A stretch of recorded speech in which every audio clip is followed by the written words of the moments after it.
Hello guys, how's it going? My name is Dal, and the patch 1107 PTR for the War Within expansion has gotten a couple of new builds and updates, with a lot of stuff being data mined, for players getting the chance to potentially get new mounts and transmog from some of the time-walking vendors, as well as other faction vendors. New quest lines are available for testing for a limited time over in the PTR, and now we can finally test out one of the bigger features of 1107, the Cyrce's Circlet ring, and the gems and abilities that come with that ring. The ring is an item that's meant to grant players additional power towards the tail end of Season 1 of War Within. And it's meant to be a sizable power gain when it comes to players pushing that endgame content, whether you're finally trying to take down Queen Ansarek on Mythic, pushing for that Mythic Plus rating, or simply just want to have an easier time gearing out your odds, with the ring providing all of those characters additional early starting power. And now, as of this build in PTR, we finally can test out the ring and all of its various gems and abilities. And some of the combinations are actually quite exciting for a handful of classes going forward.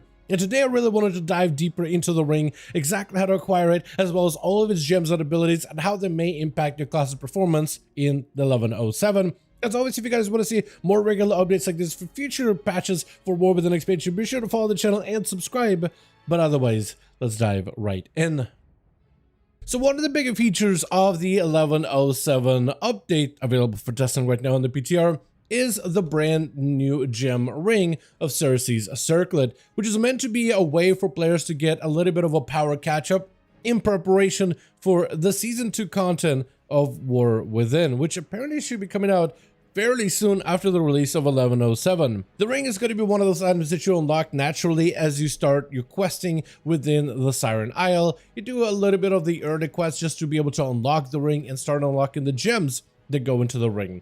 The gems themselves have a variety of powerful different abilities, from damage procs to stat increases, but gems have also interactions between one another, which allows you to kind of make a loadout where gems can play off of one another to create new, more powerful versions of the original effects, and even have some group capability depending on your allies' ring combinations. And from my testing so far on PTR, it seems that the majority of the gems you can actually obtain just from doing activities in Siren Isle, from the open world events as well as group activities, but also the weekly. And then there's also a variety of different dailies that allow you to gain a currency that then you could trade in to start public events. And these events can basically cycle all day, every day on the island, as long as players are funneling the Flame Blessed Irons in order to build up the percentages required in order to begin these events. And you get a lot of Flame Blessed Irons pretty regularly on the island, so you can basically have these events running all the time. And you also can upgrade the item level of the ring as you do a lot of the different storylines on the Siren Isle. Just following the main story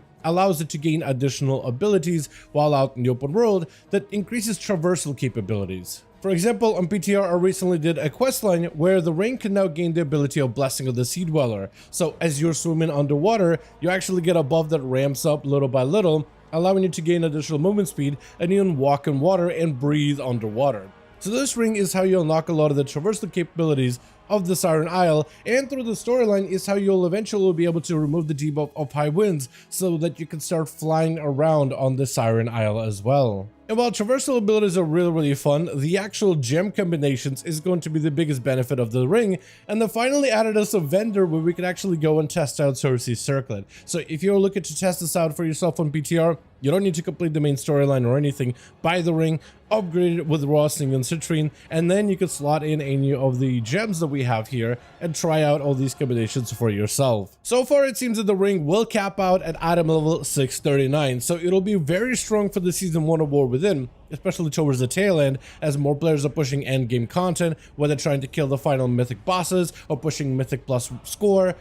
Likely you won't be using this ring in PvP, but really who knows. It does seem like one of those PvE items that will be discouraged from use within PvP. And there's a good chance as the ring caps out at 639 item level, it'll probably won't be necessary to be competitive at the start of 11.1, but who knows really. In most cases they usually add this as a catch-up element, but not something that needs to be a best in slot item heading into the next update. Now for my testing, I've been able to discover that these gems are actually broken up in 3 different categories. When you look at the actual slots of the ring, you have the yellow slot, blue slot, and red slot.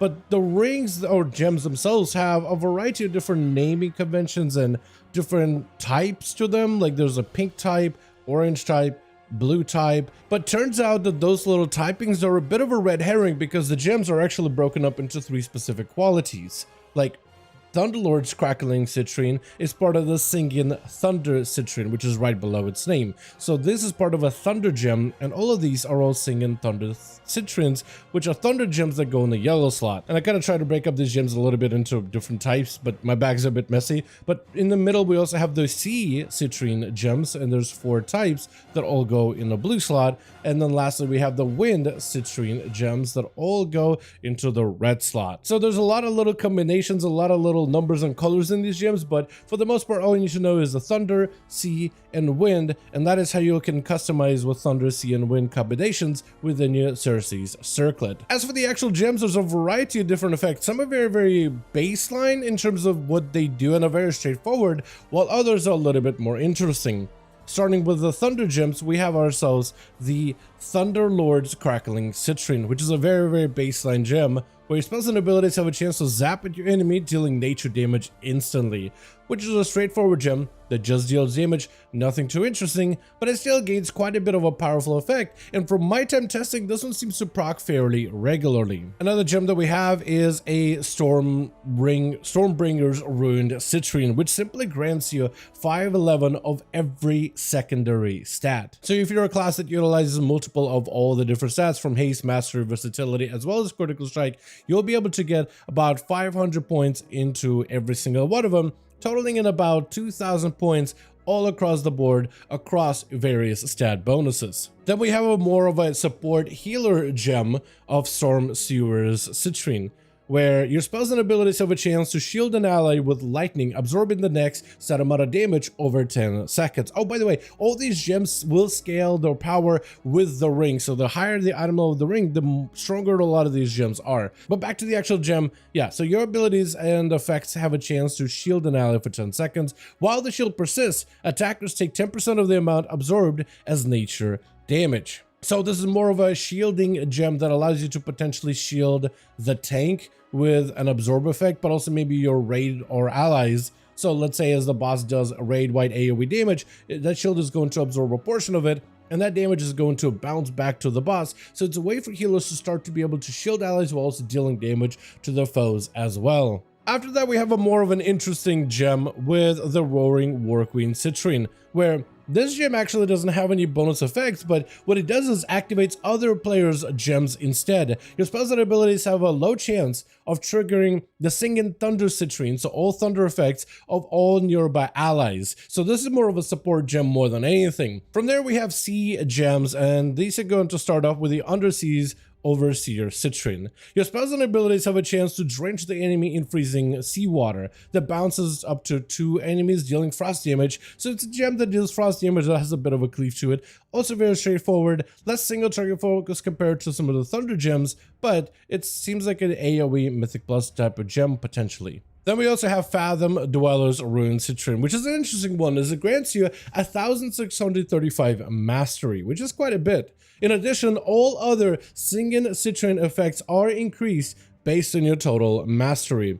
And what this means is, based on your mastery value, it can actually increase the effectiveness of your other gems. Like you can see, the Crackling Citrine does 204,000 nature damage, but without the CE one, it actually goes down. So the more mastery you have as a class and the better mastery scaling you have, it can buff up the effectiveness of your other gems, which I think is incredibly interesting. There's also effects gems that provide you stats as well, like the Stormbringer Citrine that we talked about earlier, that gets you 540 of every secondary stat, but when you remove the Fathom Dwellers, it now goes down to 511. So the more mastery you have on a class, the more effective this gem becomes, which I think is a very interesting one, and is definitely going to be favored by only a handful of classes that really highly prioritize mastery. From there, we have the Seabed Leviathan Citrine, which is more of a tanking gem, where it grants you additional stamina, 8,000 more stamina, so quite a bit of a health increase, and increases your size slightly. And you can actually see my character grow a little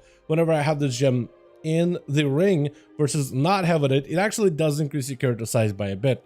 In addition, while above 80% health, it causes attackers to take frost damage, so this is an obvious tanking gem, but technically could be used by DPS players as well for additional extra stamina, as it does provide you with additional survivability if no other gems is as good in the same slot. And the final C gem that we have is the Mariner's Hallowed Citrine, which is more of a healing gem as well. Your spells and abilities have a chance to bathe an ally in restorative water that jumps to 2 nearby allies, restoring health to each of them. So we have the DPS version of the gem with the Underseam, and then the Mariners does the healing effect, but also that cleave element to it. So it gives you a couple of options of how you could customize the gem with a little bit of a support group or support capabilities for your entire team, or potentially just more AoE damage, more stats, or more stamina. Now the final type is going to be the Wind gem, starting with the Squall's Sailor Citrine, where your spells and abilities have a chance to slice 5 enemies with Rushing Sea Breeze, dealing 91,000 nature damage to each of them. The next gem is going to be All Salt Citrine, which is a more of a healing gem that has a very similar effect, but but instead of dealing damage, it just heals nearby allies. Your spells and abilities have a chance to whisper a sea change to 5 nearby allies, healing them for about the same amount of damage, or healing a little bit less, but it's more of a healing over time, while the other is more of an immediate effect. So it's a very straightforward gem that's more of a support based. The next one is going to be Legendary Skippers, which is also another interesting gem. Your spells and abilities have a chance to cast a random Singing Citrine at 150% effectiveness. So if, let's say, no other gem really goes into the Wind Citrine, but you really prefer maybe a Sea one or maybe the Thunder one, then you could potentially play with the Legendary Skippers so you could get more procs of another gem. So let's say you have your Thunder one and you want to get more procs of Thunder, you could just go with Thunder. If you get something that's more passive that doesn't have an activation effect from the Sea one, then I imagine that this gem will only try to activate the Thunder one a lot more regularly. So you'll just get more value out of whatever Thunder or Sea gem that you want, while also bypassing anything that Wind may provide. And lastly, in the Wind, we have a very baseline version, which is the Wind Singer's Ruined Citrine, which simply grants you 2,000 of your highest secondary stat. Compared to a normal ring that your character may wear, which can grant you up to, what is that looking like, 5,000 stats, this would also only grant you 2,000, which is okay, but this also does have some scaling potential, like if you get yourself the Fathom Dwellers, which allows all other gems to be increased. It also increases the effectiveness of Wind Singers. So imagine if your Mastery is the best stat, and you buff it further by Fathom Dwellers, and then you further buff Mastery with the Wind Singers, you could potentially get a lot of value from this Mastery, then that could maybe potentially be bolstered by, let's say, granting even more Thunderlord's damage. So Mastery buffs Mastery, and those double Masteries can buff whatever other gem you have in the Thunderlord. So that could potentially be a combo that players could play into. So when it comes to these rings and some of the different combinations one may be able to get with them, there's a lot of different options that you could customize, but at the same time, they're not too complex. A lot of them are very straightforward. But some of the combos, some of the synergies, and based on stats, for certain classes, this could be a very interesting combination. While for others, this is probably just going to be plain damage procs that you're just going to leverage as best as possible to deal overall more damage within raids or dungeons. But the customization, and what's important too, is the ease of access of how you get these gems, as you get a huge portion of them just for doing open world content on your island, I think is going to be a decent addition for 1107 in terms of endgame prog and really trying to get some of those final pushes for Mythic Plus, raiding, or PvP potentially. As a ring, I think with all of the gems is going to have an overall power increase in most of the content that you do as a character.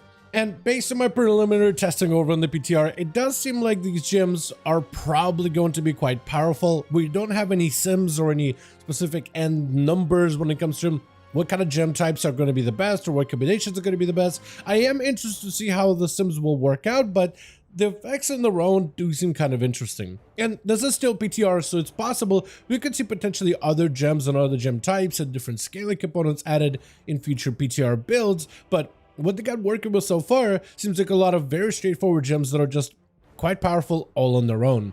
The ring so far, based on the gems that we have, seems like there's quite a bit of possibility for customization and gem combinations. Most of the effects are fairly straightforward, especially the ones that deal with just raw damage output. And for many of those classes that just focus on raw additional damage, you'll likely run those proc gems together with the Legendary Skippers as your Wind gem to further increase the proc rate of all of those other gem abilities, which will make the ring on its own quite powerful, doing damage similar to that of like a class's trinket or a class's bonus effects or an embellishment, but at a much more powerful rate. Though, what I think will be more interesting is how the mastery scaling gem of Fathom Dwellers would work out with mastery heavy classes, as that one I think could have a lot of cool scaling potential based on your class's stats. There's also a number of classes in the game that have technically a decent mastery stat, but they prioritize things like critical strike or mastery over it because in the current meta it's just more effective. But the gem could potentially allow those classes to start prioritizing mastery more heavily and open up more gameplay opportunities for them, at least for the short term with an 1107 update. And based on my time spent on PTR, it seems that you get a majority of these gems just by doing open world content out in the Siren Isle, whether it is completing the storyline chapters or doing some of the side quests or weekly events, or just participating in some of the more group content like slaying rares and events and even the storm invasions. That seems to be the best way for you to collect a lot of your gems, so you'll get them naturally as you play the game out in the open world. It doesn't seem like you should have to grind or do anything special or super complex in the island in order to get some of those gems, in order to make your character more powerful in 1107, which is something that's good to see as well. The only thing I'm hoping for, and this is hopefully they'll plan for this going forward, is for the gems and acquisition to be very alt friendly. Like, if I have to do a quest line in order to unlock some of the stronger gems on my main, I have no problems doing so. I'm just hoping that they'll make those kind of requirements for these gems warbound. So then once I do it on my main, I can then just go to a vendor and buy that same gem on an alt where I don't have to do the same storyline in the Siren Isle again. So I can actually go and play some of my alts in 1107. So hopefully something like this will make its way on the PTR over the next few weeks, as I've been a big fan of some of the warband systems they've added to this expansion, and hopefully we'll see more of those type of alt-friendly implementations going forward. But as always, I do want to thank all of you guys so much for watching this PTR update, and I hope you guys did enjoy it. If you did enjoy it or found it informative, go ahead and give this video a like. I would very much appreciate it. Join our Discord community if you want to keep up with all the new stuff for future patches and future updates and PTR builds for 1107. I post a lot of stuff there pretty regularly. Also, let me know your thoughts in the comments down below. And as always, I'll see all of you guys in the next one.